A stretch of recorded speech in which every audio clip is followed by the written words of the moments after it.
Hola. Hola. Bienvenidos a Lightspeed Spanish. Bienvenidos. Well, today we are going to talk about the Spanish subjunctive, aren't we, Cynthia? We are. We are. And we're gonna, Well, we are.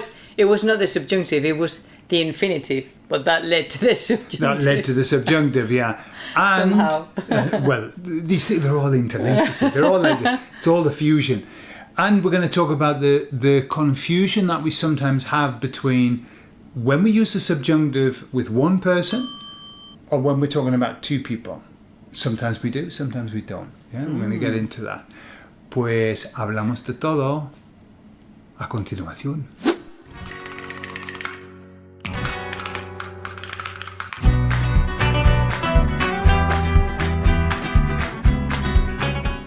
So how did this all start, Cynthia? How did we end up talking about the subjunctive when we were talking about infinitives? Well, I was preparing my ser socio and I thought, we've never touched on the infinitive as a subject. And I thought, well, let's talk about the infinitive as a subject because there can be different things in English and Spanish with infinitive and gerunds. So I came across this sentence and I thought, that's a really good sentence. So the sentence was, bajé para verla. Okay, so I went down to see her. I came down to see her. Mm-hmm. Yeah. So that's just one person performing the action of coming down the stairs or going down and seeing. Yeah. Okay, yeah. Uh-huh. But then if we have that sentence in English saying, I came down for them to see her. Okay? Yeah. So in English, you would still have the infinitive for them to see her. Uh-huh. But in Spanish, that would be different. Yeah. We might say, I came down so that They would see her. Mm-hmm. Yeah. So that they would see her. And in Spanish, that's very different. And in Spanish, we have two actions, two people performing different actions. Yeah. So we would say, bajé para que ellos la viesen o la vieran. La vieran. Yeah. Mm-hmm. When there are two groups involved, then we've got to say para que subjunctive. Exactly. Yeah. But if there's only one person, para. Para. Yeah. Mm-hmm. And in English you would say for them to see her, but in Spanish we wouldn't be able to say para ellos verla. Yeah. Exactly. Yeah. It doesn't work that way. And this is something that comes up with the subjunctive, but not always. And it's kind of like when you're teaching the subjunctive, you've got to be careful not to use this as a panacea for todo. Todo slipped out when I was doing that. And it's a sentence, for example, you say, I hope to be a teacher. Mm-hmm. Okay? One person hoping for themselves. And that's espero ser profesor. Espero ser. There's nothing to do with subjunctive there or whatever. But if I say, I hope that you are a teacher, how does that go? So then we would have to use subjunctive. Espero que tú seas profesora. Mm-hmm. Exactly. So when there are two people and you're hoping, yes, that's subjunctive, and there's one person, it's not. It's exactly the same with the verb querer. So when we say, yo quiero ser alguien famoso. Yeah, I want to be somebody famous. One person wanting something for themselves. No subjunctive, just the infinitive. Quiero ser. Uh-huh. But I want you to be famous, someone famous. How would that be? So it would be yo quiero que tú, or somebody else, quiero que tú seas famoso. Okay. O te hagas famoso, if you want to say to become famous. Yeah. So that's when the subjunctive comes out and when it doesn't. Another one is with para, like the first example. For example, I could say, lo hago para aprender mejor. Okay? Okay. So I do it to learn better. Mm-hmm. Yeah. But I do it so that you learn better How does that change? The para changes. Yeah, so lo hago para que tú aprendas mejor. Yeah. So what happens is the para, when there are suddenly two groups, it's not para anymore, it's para que. And para que is a trigger for the subjunctive. Yeah, I mean, we do talk about that in the book we have on the subjunctive. Absolutely, yeah. So that would fall under what category in the WUPA? Obligation. Obligations So and that, expectations. yeah. Espero que. Mm-hmm.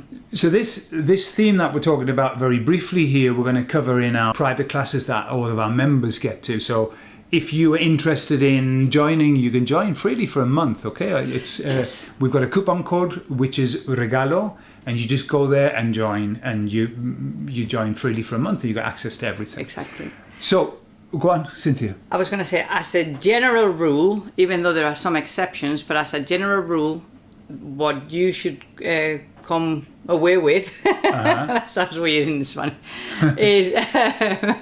come away with, and that's two prepositions at the end of a sentence. Would never happen in Spanish. We can have two prepositions together, but so is if not at the end of a sentence, though. No, not at the end of a sentence. So if one person performs the actions, typically infinitive. Once you have more than one person performing different actions, then the second one tends to be the subjunctive. But wait, then we've got, because obviously there are exceptions. If it was like that across the board, it would be lovely, but it's not, because then we've got situations like this where we say, I doubt that I'm going to do it tomorrow. Yes. Mm-hmm. Right? I doubt that I'm going to do it. So I'm doubting that I'm going to do it. Sometimes we use the subjunctive with ourselves, even though it's not the norm. But there are cases in which we do use subjunctive on ourselves. Yeah. Why don't we use it on ourselves? Because it sounds like another person. Yeah. Yeah. For example, if I say espero que llegue a tiempo, it sounds like I hope that it arrives on time. More than that's what we would think. Yeah. So we tend to say I hope to arrive. Espero llegar a tiempo. Yeah. So to avoid confusion, we stick with infinitive for same person performing the action. But with in some dudar, cases, with dudar, we don't. We use subjunctive. Dudo que vaya mañana a la fiesta.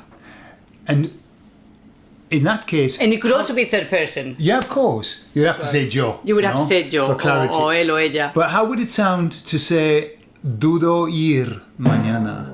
Dudo ir. Sounds a bit weird. It sounds weird, doesn't it? No, I haven't heard it. Maybe somebody would say, we do say that. Dudo ir, no. Dudo que vaya. Dudo que vaya, yeah. Sí, dudo que vaya. And then, of course, we've got creer, which is not a trigger, but no creer. Mm-hmm. I'm thinking, is it not a trigger in some places in Spanish America? But here in Spain, it's not a trigger. Creer. Yeah. Not in Spain, no, it isn't. Yeah. But what happens when you say, I don't think that I'm going tomorrow? Again, we use subjunctive on ourselves. Yeah. No creo que vaya mañana. Yeah. So even though you're just talking about yourself, and how does it sound to say no creo ir? No, sounds I haven't heard it. off. I've never heard it. Sounds off, yeah. So be careful with that. Most times when there are two subjects, then we're in the subjunctive, and when there's one subject, we're not. But there are some exceptions. And then there's this one which causes people a little bit of confusion, which is this. It's possible that I'm not here tomorrow. How would you say that? Es posible que mañana no esté. So, es posible que mañana no esté. Yeah. Yo. Okay? Now, lots of students go, but you're just talking about yourself. Yes. But in that particular sentence, it isn't just one subject. Because you're saying, es third person, es posible que yo first person. So there are two people. So whenever you say that, es posible que, es probable que, doesn't matter who you're talking about, it's going to be subjunctive. Yeah. Yeah. That's a really intelligent way of thinking about it. Like another person, and then therefore It's possible. It's never gonna overlap with anything else. It and then you or he or she or whatever. Yeah. So let's say that for most of the scenarios, you can apply the same person infinitive, more than one person subjunctive. Yeah. And some exceptions. Yeah. Exactly. The issue with the subjunctive is this. The one little issue. the one issue. The one problem is that you can learn all of the rules. I was talking to a student, Ian, from Glasgow. I was going to say, don't tell me. I'm going to guess he's from Glasgow. Yeah. I don't know why every time we have somebody from Glasgow, somebody called Ian, they're from Glasgow. Yeah. I don't know how that happens. Well, we haven't had anyone called Ian from anywhere else. I share a house with a guy called Ian from Glasgow. It's just a name that's very popular there. So he was saying, he's 5 years in, and he was saying, God, the subjunctive, I think I've got it, and then I haven't got it, and I think I've got it, and I haven't. The issue with the subjunctive is you can learn all of the rules. Of course you can. But they can be a little bit convoluted sometimes. The only way that you really learn the subjunctive is by hearing what people say. And in the end, you say it. At the beginning, I used to have to do it mechanically. Yeah, you do it mechanically. In the end, you get the feeling for it. You have to get the feeling for it. Something is coming that sounds like it would be a subjunctive. Yeah. Yeah. Mm-hmm. Where I saw that, and also you get the feeling for it, but also you just know because that's what people say. That's what you hear everybody saying. Of course, yeah, there are levels. You hear, es posible que, and hang on, every single time they're saying, vaya, blah, blah, blah, este. I saw that happen with our son, Sebastian, that he started using the subjunctive. Not having known one rule about the subjunctive. He did not read our book on the subjunctive. Imagine if he had. I know. And then he was using the subjunctive, and I listened to him and I marvel at it. It's like, you know that's subjunctive. And if I asked you why you use the subjunctive, you wouldn't be able to tell me. You wouldn't. Because you wouldn't know what subjunctive is, I suppose. Just like, that's what you say. That's what you say. That's the answer, because that's what you say. That's what most Spanish speakers say when you say, why do you say that? And they say, well, that's because that's what you say. Because not saying it that way sounds wrong. Exactly. It's either right or wrong. Yeah, it would sound awful if you didn't. Mm-hmm. Yeah. So that's there are different levels of the subjunctive. Learn the rules, absolutely. Read our book, absolutely. Particularly that one. That one, the subjunctive one. It's one of our bestsellers on Amazon. Yeah. But then listen to as much Spanish as you can, because it's that melody that you learn that then helps you to start to use it without having to manually do it, which is a bit of a painful thing to do. Yeah. And then why are there sentences in which you can say both in infinitive and in subjunctive, and what's the difference? Because sometimes that happens. Yeah. What is the difference between this sentence expressed in indicative or in subjunctive? Exactly. Sometimes you get those.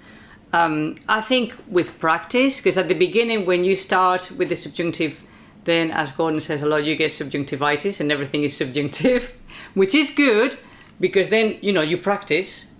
Yeah. And then you kind of calm down again. Then you calm down. You calm down. But it's normal. And then obviously you're learning the triggers, which is really good. But again, you can't learn all of the triggers. So you need to learn a pattern. There are patterns that you start to get the feeling for. Sounds like a pattern. Yeah. Or it feels like a pattern. Uh-huh. And then that's how you end up mastering the subjunctive. Yeah. So that's it. So the trick is this. Don't try and learn everything. Learn one trigger in each family. Well, espero que, quiero que, es posible que, and then use them. You use them and then listen to all of the options, but you have a little sort of 5-6 subjunctive little book that you use, and then the more you use it, the more confidence you get. And the more you use it, the more you begin to hear it as well. Yeah. But the topic for the socios was not the subjunctive. No, it's going to be the infinitive. But that led to the subjunctive. Exactly. Pues muy bien, Cintia, muchas gracias por pasar tiempo conmigo. A ti. Choca. Y gracias a vosotros también. Y ahora nos vamos. Y nos vemos. Hasta luego, Adiós, adiós. chicos.